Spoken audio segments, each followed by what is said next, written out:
Hello everybody, welcome to Elite Wine TV. Hello everybody, welcome to Elite Wine TV.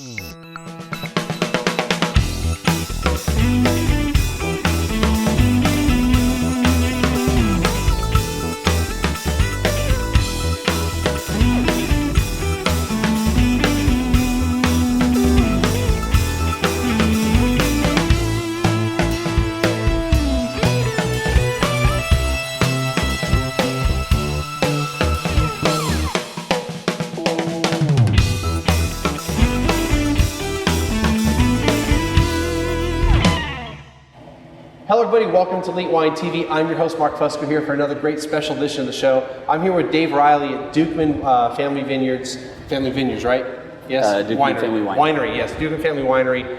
And he's been kind enough to take me on a little tour of the place and talk a little bit about the winery here. And we're about to taste some amazing wines. But first, let's go ahead and talk about you, Dave. How did you get into this? Tell us a little history about yourself. I actually used to own a construction company and realized about 10 years into that there had to be more to life, and I had 25 acres in Wimberley that I wound up planting about a half acre in grapes, followed by another half acre, followed by another acre, followed by 3 more acres, and ultimately ended up with 7 acres under vine and had successfully worked myself out of construction.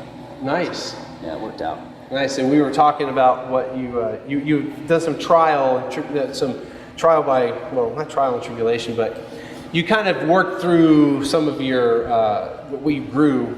You kind of worked through what you realized what works well and what doesn't work well. Right. I started with things like at my vineyard, Sangiovese and Cab, and that was back in 2000, 2003 time. This vineyard was actually planted in 2005, and then by Mark Penna, my predecessor here, and had the opportunity to learn what grapes really should be grown in Texas. Okay. Yeah, and that's something that I've already discussed with you, that this week of coming here, that seems to be a common theme, that many of the places are seeing that there's some grapes that really take well to Texas and others maybe not so well. Right. And that's part of the philosophy here, really. Oh yeah, for sure. It's our philosophy is if it grows well in Texas, we'll make wine within reason. Right.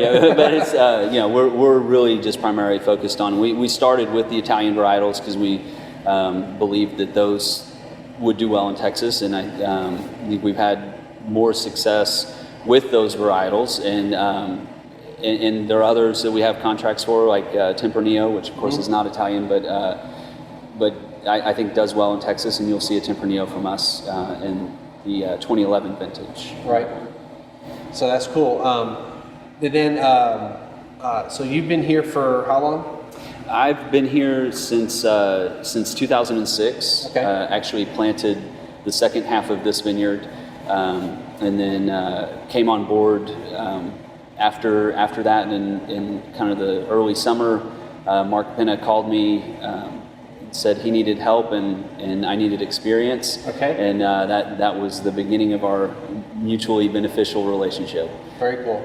Very cool. About how much acreage do you have here on the property? There's 17 acres planted here, and that's we've got Montepulciano, Aglianico, Sangiovese, some Vermentino, a little bit of Muscat, and actually just planted some Tempranillo. Okay. And then you also, I believe we were talking about, do you get some stuff from the High Plains also? Oh yeah, yes. yeah. We, almost everything we get really comes from the High Plains. We still do get, the 7 acres that was my old place in Wimberley. Mm-hmm. We still buy those grapes. But yeah, I would say we are weighted very heavily on High Plains fruit, but 100% either High Plains or Hill Country, it all comes from Texas. Which to me is very key, is that when we're tasting Texas wines, that they are from Texas. And I mean, it's just like right before we started recording, I'm not going to buy a California wine that doesn't come from California, so or California grapes, so or Yeah. just like in Europe, same idea. Right. You know, at least for the purposes of review. I mean, if I'm wanting to just drink anything, I guess it doesn't matter. But Yeah, I mean, but to me, you know, my philosophy is Texas wine should support Texas agriculture, and you know, I'm proud of the wines we make, and I'm you know, more proud that they're grown right here in Texas by Texas farmers who I know personally. You know, we have relationships with these guys. They have Right. families. Some of them, like the Binghams and the Oswalds, very, very large families, and lots of kids and things like that.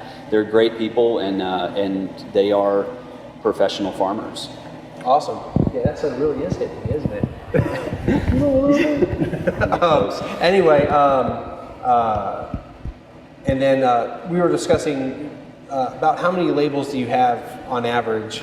It ranges between, it's around 10. Okay. So we'll have, you know, kind of our staple, you know, Dolcetto, Sangiovese, Montepulciano, Aglianico for reds. We should, and Canto Felice, can't forget Canto Felice. If we don't make that, there's a lynch mob. And so we've got, you know, like 4 dry reds and a sweet red that's, in my opinion, kind of sweet wine for people who don't like sweet wine. Right. We start with like a real wine and then sweeten it to taste, and it has nice balance. For whites, kind of the same, Trebbiano, Vermentino, and Viognier. We do also make Pinot Grigio, and we make Bianco that we're out of right now. Didn't realize how popular that one was going to be, just off dry. Then we have kind of what I call a transient wine, which is one that we may have one vintage and not the next. For 2010, it's our GSM. We've had Zinfandels in the past, and Zinfandel's kind of a tough one. When we can make it great and we're proud of it, you see it, and Right. when it ends up maybe not being so Zinfandel-esque, we do something else with it. Okay, there you go. But that's very important because, you know, you're not just going to put it out. Right. If it doesn't meet your quality standards, That's it's just exactly not going to be put out. Right, and I left out Tempranillo, and that's another one you will see. Maybe possibly not every vintage, but definitely the vintages where it's where I think it's a shining example of Tempranillo. You'll see it. Very nice. What's your production like? How many cases are you doing here? This is Texas, so that can it's like a ping pong ball in a boxcar. We've kind of started at 4,000 to 6,000 cases and have gradually built up. 2010 met our full production goal, which is 20, followed by 2011, which was half that because of the drought and things Right. like that. And then 2012 was another bumper, and we're production somewhere around 25,000. Okay, and that's about where you want to keep it, isn't it? That 20, I think, 20,000 is kind of how we were, what the facility was built for. Right. Things become interesting when you have more grapes or more juice than you have tanks or barrels. Yeah. Well, I can totally understand that. We were talking about when we were taking the tour about the philosophy also that you're here to make wine that can compete internationally. Yes. I would talk about that a little bit. It's simple. If Texas is kind of the novelty of Texas wine is wearing off, Right. and the consumer is the wine consumer to me has just become more and more educated. People don't come in saying, "Well, I don't know. Never tasted wine before. Help me out." They know what they like, and they're interested in tasting new things. People who have never heard of Aglianico want to taste it, and they have an opinion. And I think it's great. But I also think that in the retail market, there's only so many feet of shelf space, and if our product doesn't if it doesn't meet the mark in both quality and price point, what's the point? I mean, it's not. We're not just making wine because we think it's fun to make wine in Texas. We're making wine in Texas because we can make great wine in Texas. And that goes back to what we were saying before. The way to do that is it all starts in the vineyard. Right. There's no way around that. If it doesn't grow well here, I don't care how great a winemaker you are. If you're not dealing with the best fruit, you're never going to make the best wine. Right. And I seem to think that there's more and more people out there that are coming to that same conclusion that maybe this isn't the best state to grow certain grapes.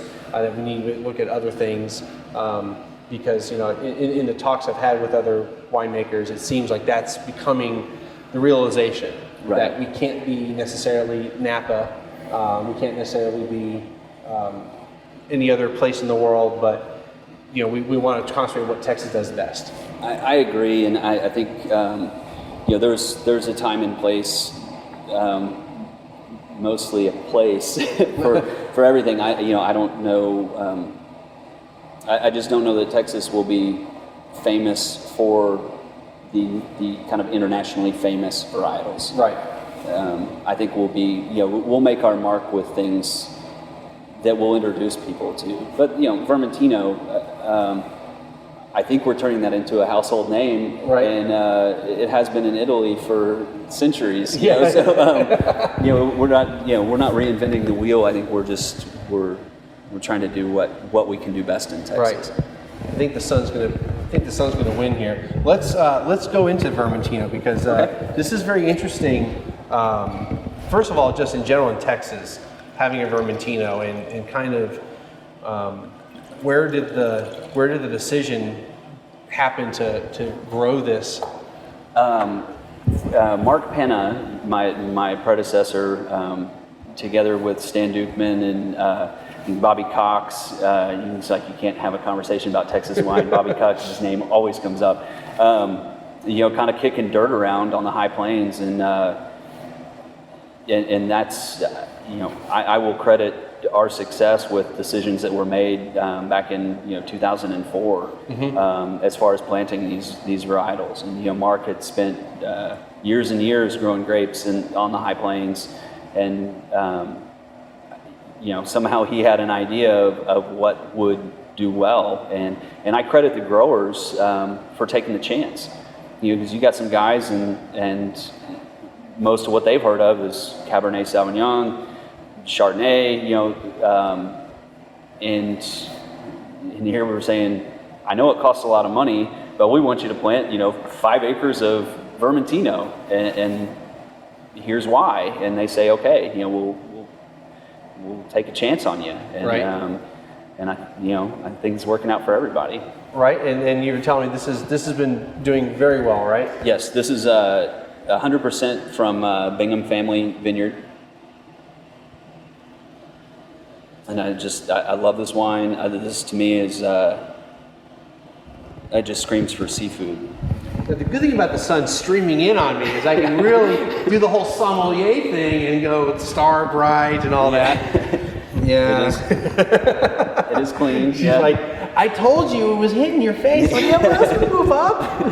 Yeah, I deal with this at the house all the time, but usually the sun goes up pretty quickly. But no, I mean this is a wonderful citrusy, which kind of gives it that nice pairing with seafood, and the acidity, just the firm acidity, palate cleansing acidities, even with it stands up to the butter that you cook scallops in or shrimp. Yeah, and that's something to remember. And I probably say it all the time with whites, but the acid is really very key with white wines because that's what you key on more rather than with red wines. You've got the tannins, with the acidity, that's going to cut through those sauces, and it's going to enhance the flavor of seafood. It cuts the fat. Yeah, it does the same thing that tannin does with red wine.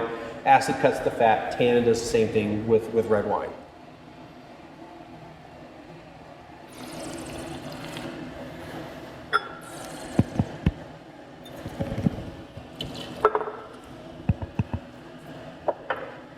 Oh yeah, nice acid. It's firm acidity. You still got those citrus, like grapefruit citrus. And I even get a little bit of salinity to it. So it would definitely. You don't know, but my viewers know I'm not a seafood fan at all. I don't like it. Period. However, having had some seafood and pairing it with some white wines, I understand why it's such a great pairing. But yeah, I mean, even so, like I would say, like the shellfish, or it really tastes like I've got shells. Like I went to the coast or the shore if you're from the East Coast, and I bit into some shells, some seashells, and I got some of that. Maybe it's like minerality. It's a minerality, right? Yeah. It's really minerality with a little bit of salinity to it, and you're getting that. I'm getting that lemon and lime type of citrus quality out of it. Yeah. It's beautiful. It still has that, it's like that little elusive pear, which pear's not a real. Pears don't, I mean, you can definitely identify pear smell, but they're not extremely aromatic, and that's kind of how it comes out of this wine. It's just sort of this elusive pear aroma that kind of skirts around for me. That lemony, zesty, and grapefruit. I mean, it just smells like And I talking grapefruit. I smelled the grapefruit, and then I looked at the bottle, and it went grapefruit. I'm like, well, of course I smelled grapefruit because the bottle said it would. But I had gotten on that second, the sniff right before I tasted one more time. I got that little bit of grapefruit. It was like all of a sudden. Whereas they didn't get it initially at first. Initially at first, is that really a thing to say? Well, Christian, there's your question. I asked a question, but one of my buddies, a good friend of mine, and he watches the show, and he says he really hates when people ask questions.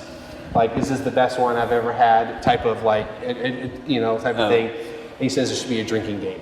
So I have now given a shout out to my buddy Christian. I've got some quarters. So.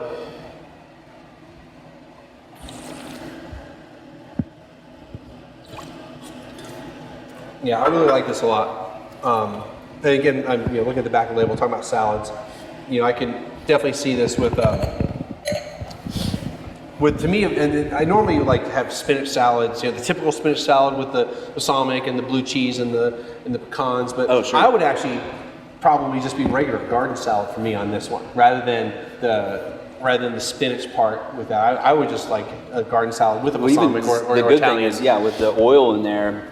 Yeah. This will cut right through it, and you could even, even cheese, and have like feta or something in there. I think it would still make it a nice match. And I should say our kind of all what we do here, in going on to our philosophy about how, if it grows well here, that's kind of rule number one.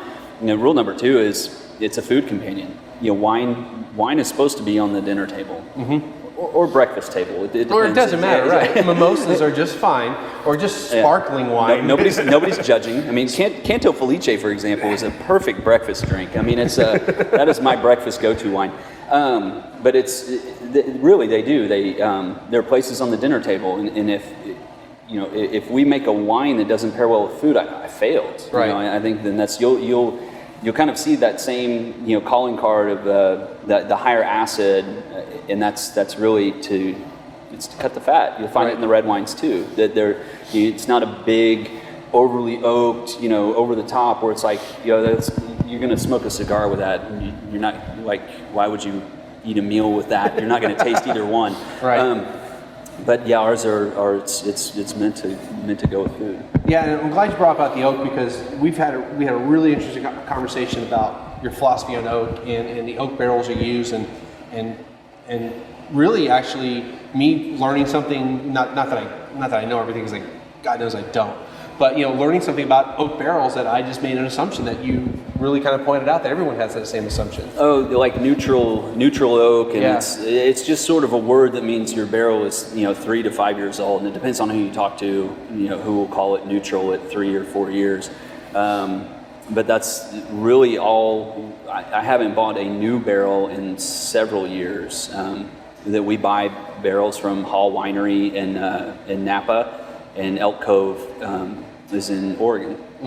And they buy wonderful barrels, and they use them for about 3 or 4 years, and then they don't want them anymore, and that's exactly when I want them. And they and to me, the kind of the name is neutral, but they still impart flavor.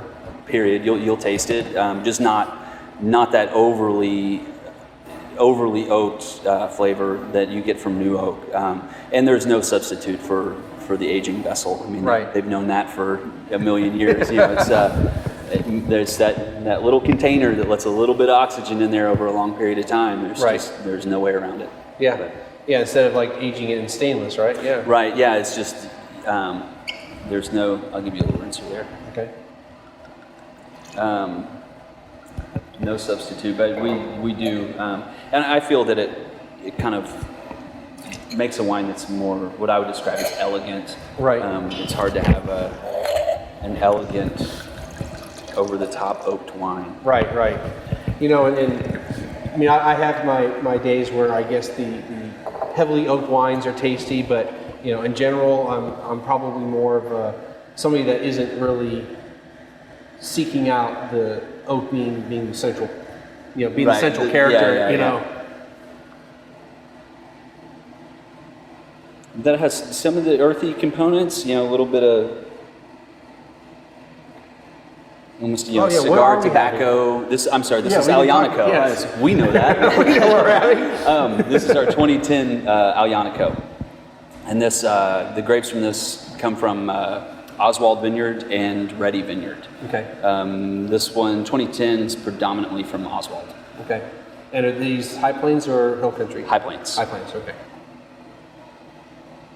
And you know, when I first put my nose in it, and of course I already knew it was Aglianico, and I do have a love of Italian wines, and I find that almost every Italian wine has, and I'll describe it for you. It's called accordion case, which means the father plays accordion. Okay. Growing up, he had a couple accordions, but the accordion case has leather and felt and dust. It was always dusty, so. But that Italian dust aspect, okay? Yeah. But also, you also get that leather, and there's a little bit of that felt or velvet type of thing. And when I Yeah, first, that's a great descriptor. when I Yeah. put my nose into it, I got a hint of that, you know? No, I can. Yeah. I definitely get that. You know, and you get also kind of a little bit of I would say kind of a cigar box type of thing. Yeah, a little tobacco, Yeah. a little bit of like cedar, Right. kind of. But this wine opens up over the course of a couple hours. The fruit comes out. Mm-hmm. You know, so you kind of get these earthy, dusty characters up front, and then you can almost get some dark fruits even in this Right. short amount of time. I think we described the label as dried floral. I think is kind of a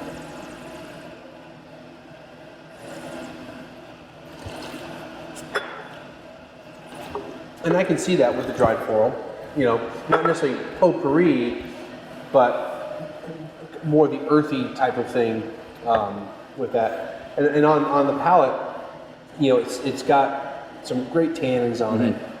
They're not over the top. They're not killing you. integrated. You know, they're integrated. Yes, that's the word I should be using more often. I don't use that. I use say balanced, but integrated is a better word. Well, for tannins, that's the word I Yeah. like. Is they're either out there and you feel them in a way that's unpleasant, Right. or they're integrated in the wine, and that's the barrel and bottle help with that. Right. But this has got the the very typical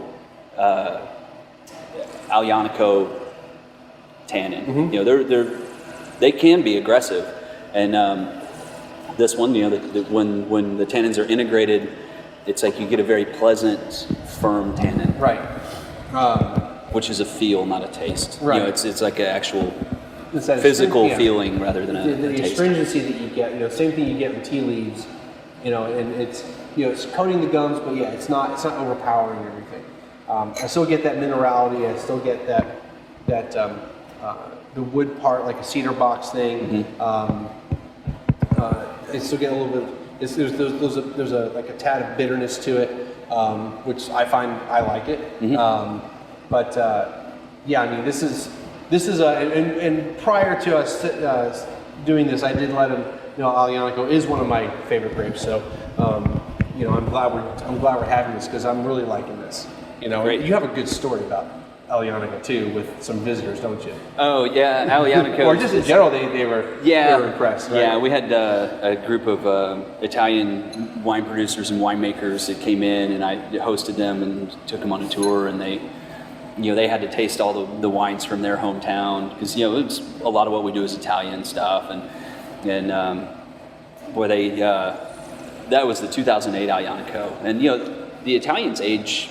I mean, usually you're looking at 5 to 7 vintages back, typically, and their remark was and I'm not going to do the accent because it's hideous, but how does it taste so good when it's so young? Right. And that was, I took that as a very high compliment. And really, I mean, it doesn't, to me, it doesn't taste like it was 2011, right? Or it's a 10. Yeah. So it 10. It doesn't taste like it's super young to me. I mean, I wouldn't put it as 8 years old, but I mean, if someone told me this was 3 to 5 years old, I would totally be like, okay, I would go with that. Yeah, it's kind of like mature beyond its years. Yeah.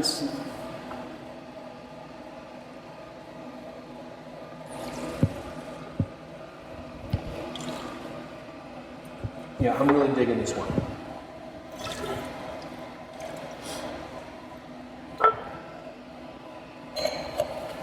Definitely, you come over here. Both of these wines are, I would highly recommend getting either one of these wines. They're really good. I'm really digging the Aglianico. I really like the Vermentino. It's some good stuff. Let's see if I can get out of the sun a little bit. There we go. But you've got some great stuff here. And thank you very much. It's been a pleasure to be here and see the facility. And this is one of those, again, there's been a short list of wineries that I've wanted to visit, but I don't always get to make that trip, and this is one of those wineries that has been on the list. Cool. So I was very happy. We're happy to have you. Yeah, I was very happy to be able to make contact with you guys and be able to stop by. It's been a wonderful experience. Great. So, do you have anything else you want to talk about with these wines, or anything else before we move on? Oh, I mean, we just got to talk about 2 of them, but we have a portfolio of award-winning wines that I would invite anyone and everyone to come give a taste for themselves. Absolutely. All right, we're going to wrap it up for the show. As always, make sure you click the links above. I'll have a link to the Dukeman Winery above. Click the links above to friend me up. Click the link below for the Dukeman Winery. Of course, leave comments below. And as always, thank you for stopping by. We'll see everyone again next time.